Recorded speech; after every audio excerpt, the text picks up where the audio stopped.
Hello, everyone. Welcome to this second day of our fashion bootcamp.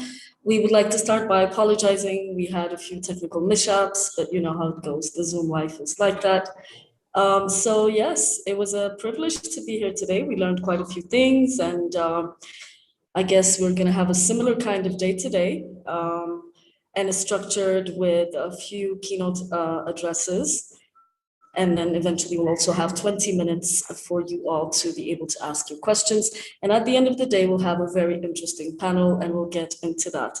But before I get started with all the rest, I am really happy to introduce the first person who will take the floor, and that is none other than José Koopman. I hope I said the name right. So José Koopman has over 25 years of experience in the fashion industry. She is an expert in the field of sustainable clothing and textile production.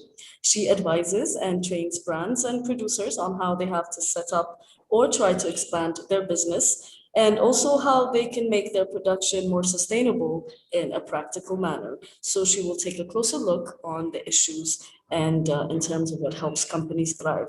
So her keynote address is called How to Specialize and Grow Your Brand Internationally, Finding Your Niche, the Corresponding Market Requirements, and How You Can Prepare Your Expansion. So without any more loss of words, let's pass the mic to Jose. Hello, everybody. Over the past 15 years, I had contact with more than 800 startups, more than a few hundred companies, like in manufacturing countries. And when I started to prepare this presentation, I was thinking, okay, why are some companies behaving better in terms of product, in terms of quality, in terms of sales? I was looking back and I thought, okay, those conclusions I'm going to share with all of you. I will share my findings with you during this short presentation. And as I already was introduced, I am already a long time in the business. First years, I was a buyer for bigger wholesale companies. And the last 15 years, I have my own companies. Next slide, please. Next slide. I like 50% of my time I spent with companies, brands in the Netherlands. I train them on how to make their production more sustainable. And 50% I work with producers, manufacturers abroad, and they can be from any country, like Bangladesh, Pakistan, but also Colombia and Eastern Europe. Next slide, please. So going back to the first question, how come some companies have better products, better quality, and have better sales? The answer is quite obvious. It's all about specialization and professionalization. It's about organizing your company very well. But focus is the main important thing. And even though it's obvious, a lot of companies do not manage to work in that way. But there's a positive side on it. It's everybody can learn it. So we're going to talk about that now. Next slide, please. We start with focusing on a clear target customer. You know, when I speak to companies, I always ask them, okay, for who are you producing those products? And they say, oh, I have a very clear idea. I have a very clear customer description. For example, it's a lady, a small brand, fashion brand, always says, oh, it's a lady from between 20 to 50 years old. She loves fashion. She lives in an urban area and she has a job. Sounds good, right? However, the thing is, it's not so clear at all. You know, if you design for a lady like that, you will have problems with the fitting and the sizing. A lady of 20 years old has different body size than a lady of 50. And I know, I'm over 50. So, you know, it's a total different sizing and fitting. Also, what will be the fashion level? Is it like average fashion or is it high-end fashion? Also, price range Nobody told anything about that. They say, yeah, it should be affordable. No, what is affordable? Affordable. Is it between 20 and 80 euros or dollars or something else? And also the notice or the idea about quality is totally different when you're 20 years old, but also when you are 50 years old. So if you have a focus, if you really have a clear description of your target customer, it's much easier to design for this group. You can focus even more on the obese market. You can focus on men who have like shapewear. I even had a customer who was focusing on sweaters for ladies who are riding a horse. So all successful companies have a very clear target customer. Next slide. Next slide, please, sorry. What you also see is that many brands produce something for the local market and then want to export that product. But just starting to export is a waste of time. Companies that are successful in exporting have developed a very clear focus of the country. And why is it necessary? Again, the people in countries are different. They have different body shapes. They have different length. For example, I come from the north of Europe. In the north of Europe, people are quite tall. I'm 180 centimeters tall. People in the south of Europe are much smaller. People in your country also have a different length and also have a different shape. So the clothing that you as a brand in Ethiopia might fit very well to the Ethiopian people, but might not fit me. There is also another thing. We have, for example, in Europe or wherever you want to export to, different climates. In the summer, we have beautiful weather. Like now, it's quite good weather. But in wintertime, it's quite cold and we need different type of fabric. That's me ice skating last winter. So you can imagine that I really want to have clothing in much thicker fabrics than in summer. And also there's another aspect. People in other countries might have a different taste. I was working with a Peruvian manufacturer. They produced alpaca sweaters. As you know, alpaca is famous in Peru. And they wanted to export 100% alpaca sweaters, knitted sweaters, to the Netherlands. However, people in the Netherlands don't order, in general, don't like 100% alpaca or wool sweaters. So they were like mixes with wool or something else. So they had to amend the product. And that's what you always have to keep in mind when you focus on a different market. Next slide, please.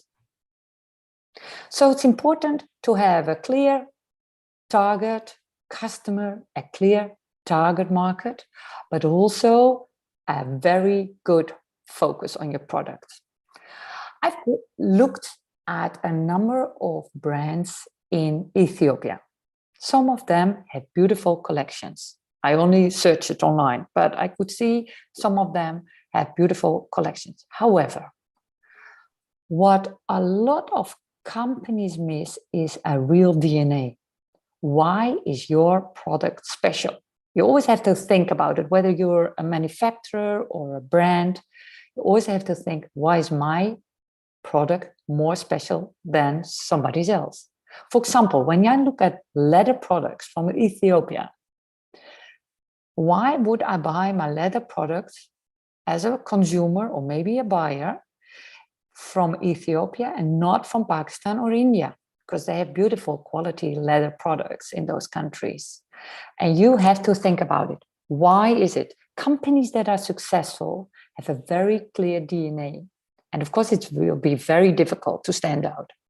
What I also see is that because people or brands are not so sure or don't dare to choose the product, they develop a lot of items. So they develop a bag, a shoe, a trouser, a dress. But especially for smaller companies, It's not the way to go, because it will cost a lot of time and money. You will have to make a lot of samples.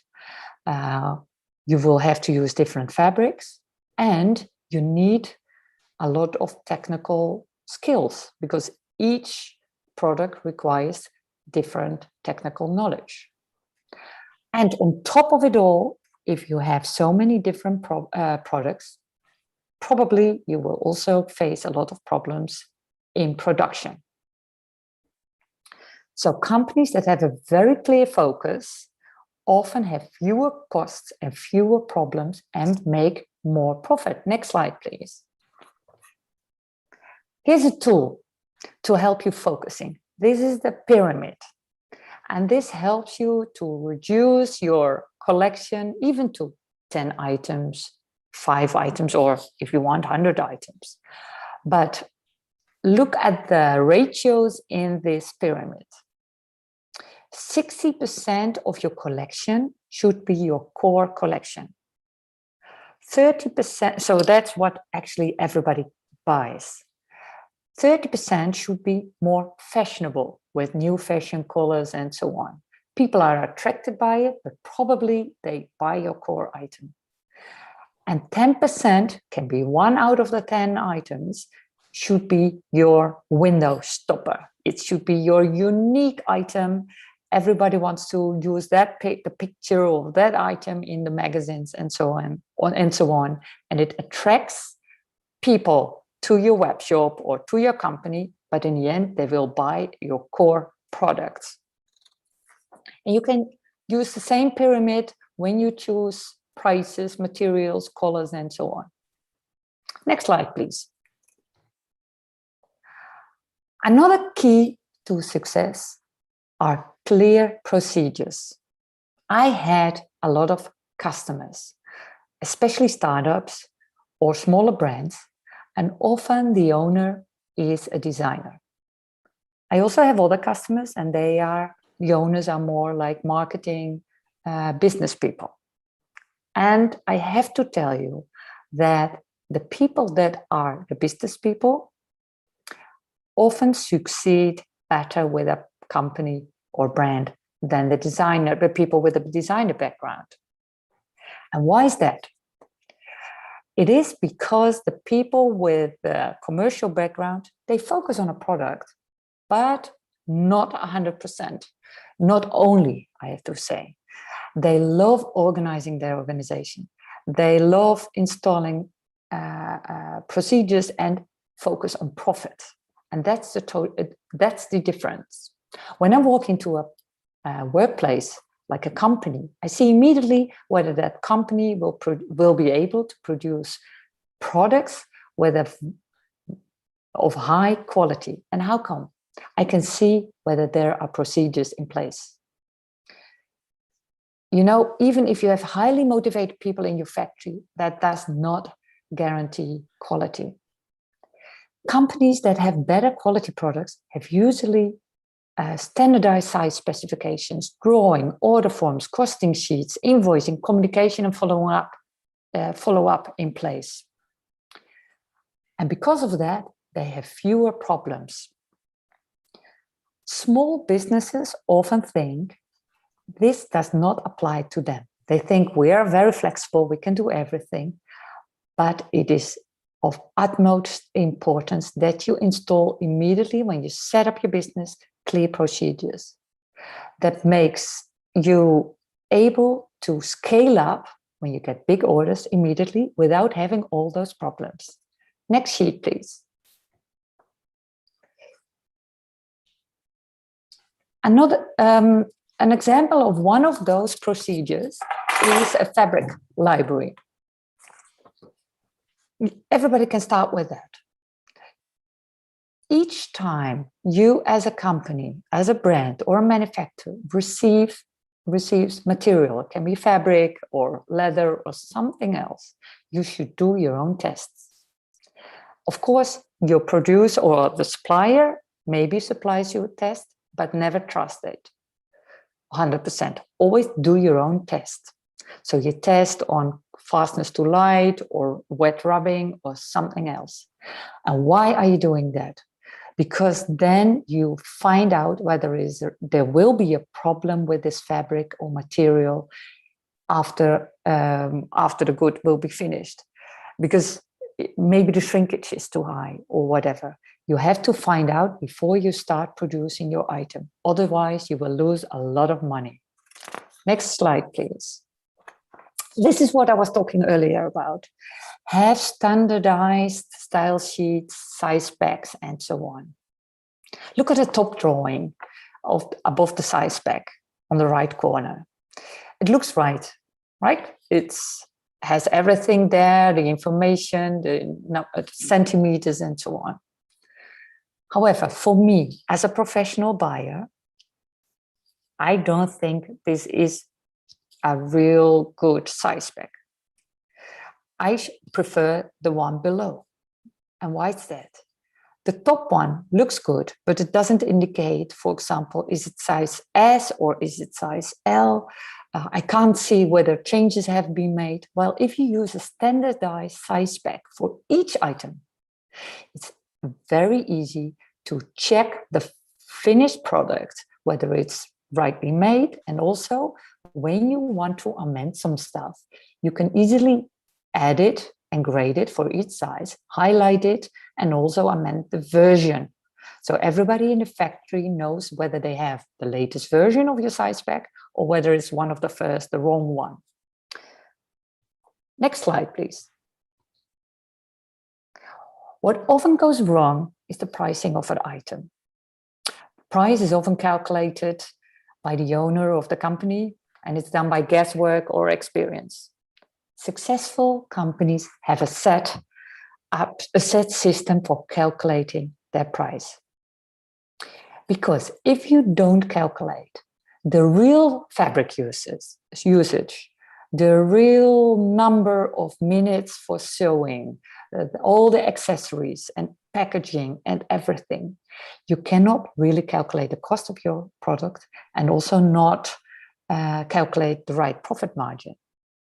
And it's very, very important because if you don't know the cost, you might, as a company, focus on the wrong product because, of course, you want to focus on products that have a very good profit margin.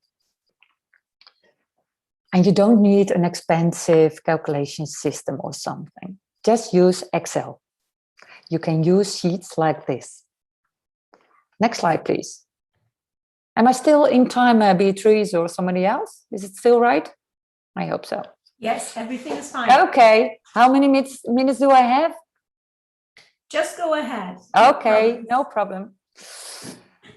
An underappreciated aspect of or department in companies is sales. You should have, or when you look at successful companies that make profit and are able to expand, have invested in sales. And of course, I understand if people or companies cannot hire salespeople or have a sales department, but it is a very important aspect of your business. Often the owner only focuses on sales once a month, once a week or something. But without sales, there is no business. And companies that are able to grow have the right salespeople, or at least spend a lot of time on sales. A salesperson must understand the buyer. Of course, he must understand what is the product about, the quality, the price, and the delivery time. And of course, there should be a budget, the planning in place. That's standard. Everybody knows that. But there are additional buyer requirements. Next slide, please. Next slides, please. Yeah.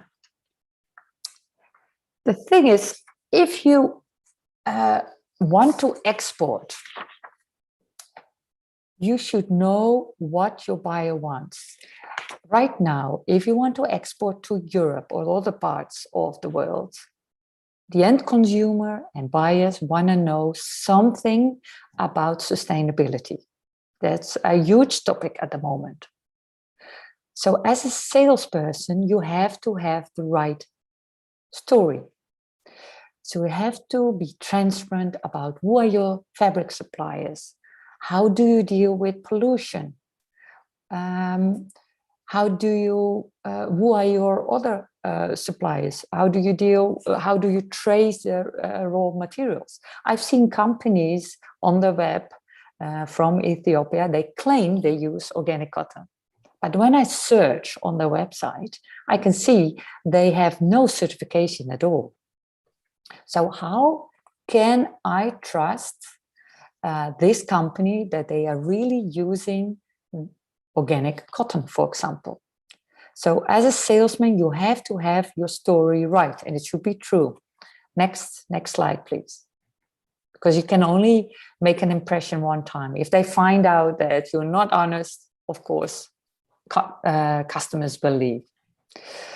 There are legal requirements and non-legal requirements. Legal requirements are requirements in terms of, especially when you export documents. So you have to be able to serve your customer. They are looking for a partner, not a problem. So you have to solve the problems for them. But if you want to export to Europe, you also have to deal or to know about regulations. For example, we have REACH regulation. It's all about chemicals in your product. For example, when you export leather, you have to be very careful about the chemicals that are in your leather product. Chromium or formaldehyde are forbidden in a certain level. So you have to know that as a salesman. And if your customer asks you about it, you have to have an answer. Otherwise, they don't trust you anymore. The non-legal requirements, such as certification, of course, I understand that a small brand cannot go for a certification because it usually costs you a lot of money. Like a GOT certification costs you maybe $1,000.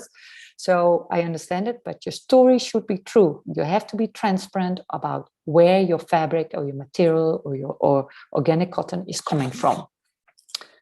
Next slide, please. Now we're nearly to the end. One final note. This has again to do with focus. It's not only important to know who's your target market, your customer, but also you have to know as a salesperson, are you going to sell to a retailer or the end consumer or an importer or somebody else? Because it has a lot of effect on your price calculation and your profit margin. And also, if you're selling to an importer, the order quantities will be higher. So you have to be able to deliver. Therefore, successful companies have very clear sales strategies. Next slide, please. So, concluding, how to become a more successful company with better products, a better quality, and better sales. I hope I have inspired you to specialize and focus, but also to structure your company in a very professional way, whether you are a small company or a big company. And if you haven't done it already, just start today. Start making small steps in making and organizing your company in a better way. Next slide. Thank you. Are there any questions and answers? Oh, questions, not answers. I will provide the answer. Yes, thank you very much for that, for those insightful points. So I do have quite a few questions for you. So the first one goes like this. How and where do I have to start to improve my business and my production? Do you have any kind of checklist? And yeah, let's start with that. That's a whole checklist. I think, like I said, with this focus, first improve. Just first this focus on the product, because what I see is companies start with a small product range and then their friend comes along. the husband, the wife, and they say, I like this product, that product, and they start adding products. Don't do it. Stop it. Think about your pyramid. You've made a choice and you go and focus on that. So that's the first start. And then if you subcontract, for example, your production, or you have your own production in place, start with making a quality manual. So I see that companies send out product sheets and so on, and all the instructions to the producer, and then they receive the article back. But actually, you should involve your producer in the quality, and you should have a quality manual.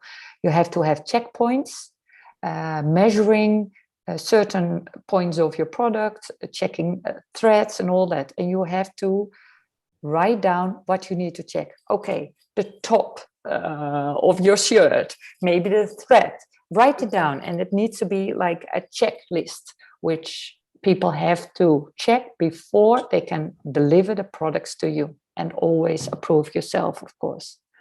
So, but set up procedures, otherwise you won't be able to set up a company in the right way. So the next question that we have is wondering how we can find the time to do so many things when it comes to quality management while you're also running a business, yeah? And also a continuation of that is if you have any ideas on how we can outsource that part of the work. Okay. That's the main problem for everybody, because most of the companies have one owner who's doing everything. So I really understand that. So take one afternoon, sit down with your manufacturer and make the quality manual, the quality check manual, together with this person. Maybe it's a lady who's sewing at home, maybe it is a bigger company with 100 employees, but I think often in Ethiopia it's our smaller workshops. But sit down with the lady that is running the workshop, the seamstress, sit down and say, okay, we're going to improve our quality. So what are the measuring points? What are we going to check? And actually, what are they going to check? And but if you involve them, they have much more commitment, instead of you as a designer or a brand saying, okay, this has to be this has to be that, and they're not so committed. So involve all the people and hand it over. You're only managing. Hello? Hello. Hello. Yes. Yeah. I had a slight issue with connections. I think you finished answering that question, yeah? My bad. Connection lab stopped. So I'm back with more though, more questions. And this time we're wondering if there is any standard information that a person should have on hand to prove that they're sustainable or that they have an impact. Normally, I would say you have to have a certification, but as I mentioned during my presentation, that's quite costly. Mm-hmm. So the only other way to solve it is to be fully transparent. So write a code of conduct, or have like a student from one of the design schools working with you as an internship, and say, okay, today this week we're going to write a code of conduct, and we're going to be 100% transparent about how we work. So sustainability is also about transparency. So when you start writing, okay, we get our fabric from wherever, maybe the market or maybe not. We have so many people working for us, and the price rate, the piece rate is this and this, or we supply extras because we provide food, a bike, transport, medical health care. Write that down. That would help you to show that you are trying to work in a sustainable way. There is not like a checklist, but there are loads of code of conducts available on the website or on the web, where people describe what they are doing in terms of sustainability in social aspects, but also the environmental aspects. So there's not really a checklist. Yeah, you could, maybe the only thing there is a checklist, that's the What is the name of that list? All ILO norms, like no child labor, decent hours, decent wages, no discrimination. So that checklist you can use when describing your code of conduct. So let's say that someone is pretty new to the business and they're wondering where to get the type of information they need, or in terms of meeting the criteria, right, to be sustainable. So if you had to guide somebody who doesn't know. I would start from, it depends what you think is important, social or environmental aspects. If you think environmental aspects are the most important to you, you should start using more sustainable materials. Because if we really want to be sustainable, we shouldn't produce any product anyway. So check out the materials. Go for organic cotton. Go for recycled fabrics. Use, for example, Ecovero type of fabrics. If you say, okay, I want to start with social sustainability, you would check the minimum wage in your country and make sure your employees are earning that money, at least, because that's actually not enough, and also check the hours and so on. So it depends a little bit what you think is important. Maybe the additional, there is no set rule for that. Only the ILO norms, that's the set rule. Okay. And then there's one more question, actually two more coming this way. So the first question wonders if there are any professionals that can help, or maybe if there are particular programs that can help people with this kind of improvement strategy. Or often those programs are set up, initiated by governments, like the Dutch government, or I work, for example, for the Dutch government. I work for the German business support organization, Swedish business support organizations, and for example, I often help those companies during like a few weeks, sometimes a few months, sometimes a few years.